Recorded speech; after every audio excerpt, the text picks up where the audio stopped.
যেই দেশে গরিব মানুষের প্রতি বিশেষ নজর দেওয়া হয় না, সেই দেশ কল্যাণের দেশ হতে পারে না। 2 লক্ষ কোটি টাকার গত 15 বছর প্রত্যেক বছর বিদেশে পাচার হয়ে গেছে। মধ্যবিত্ত মানুষ যারা দিন আনে দিন খায় অথবা কিছু কিছু সঞ্চয় আছে, বেশি নাই, সেই মানুষগুলোকে আমি হসপিটালের খরচ দেবো, বাকি তার হসপিটাল ডাক্তারের ফি দেওয়ার ক্ষমতা আছে, তার ওষুধ কেনার ক্ষমতা আছে, কিন্তু হসপিটালগুলো তো খুব সুপার প্রফিট করে।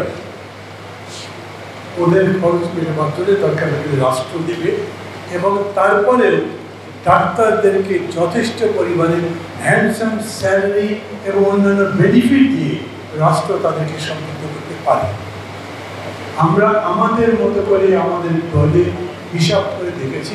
আমি বলেছিলাম গরিব হতদরিদ্র অংশের সাহায্য সহযোগিতা দেওয়ার জন্য 50,000 কোটি টাকা লাগবে, আর এগুলো সব মিলালো 20-25,000 কোটি টাকা যোগ করে 2 লক্ষ কোটি টাকার গত 15 বছর প্রত্যেক বছর বিদেশে পাচার হয়ে গেছে।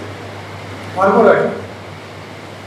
এখন সমস্যা আমাদের এটাই, আমি সবসময় বলি, ধরে গ্রামে যখন বক্তৃতা করতে যাই, গ্রামে কার কথা বলি? একটা বিধবার জন্য বলতে হয়, একটা বৃদ্ধর কথা বলতে হয়, কিংবা একটা বেকার যুবকের জন্য কথা বলতে হয়। বলি ঠিক আছে, তোমার চাকরির ব্যবস্থা আমি করবো, কিন্তু বৃদ্ধের জন্য কী করবো? তার ভাতা দেবো, দুস্থর জন্য তার ভাতা দেবো।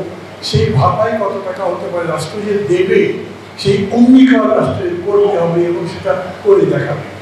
এবং সেটা করে দেখাবে মানে মধ্যস্বত্ব ভোগী যাতে সেটা নিয়ে নিতে না পারে তার ব্যবস্থা করতে হবে। যেই দেশে গরিব মানুষের প্রতি বিশেষ নজর দেওয়া হয় না, সেই দেশ কল্যাণের দেশ হতে পারে না। খুব দৃঢ়ভাবে আমি বলতে চাই, এই সমস্ত ভোগীযোগী চলবে না। যা করছে সরকার বন্ধ করতে হবে। সুস্পষ্টভাবে বলতে হবে কেন তারা এই চাকরিগুলো দিতে পারবে না।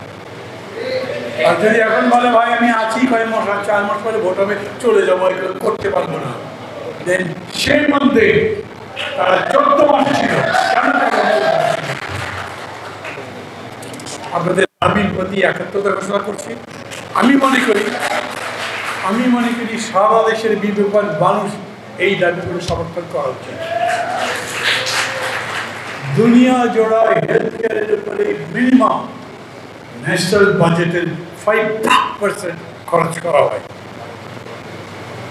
আমরা কত করি? 1%, 0.71 দিয়েছে।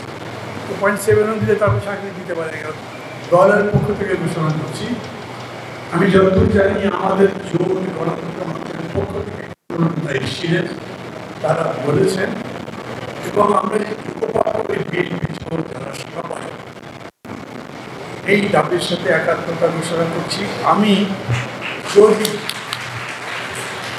আগামী নির্বাচনের পরে আমরা এই ব্যাপারে কোনো কিছু করবার ভূমিকায় অবতীর্ণ হতে পারি, আপনাদের এই দাবিগুলো খেয়াল রাখবো।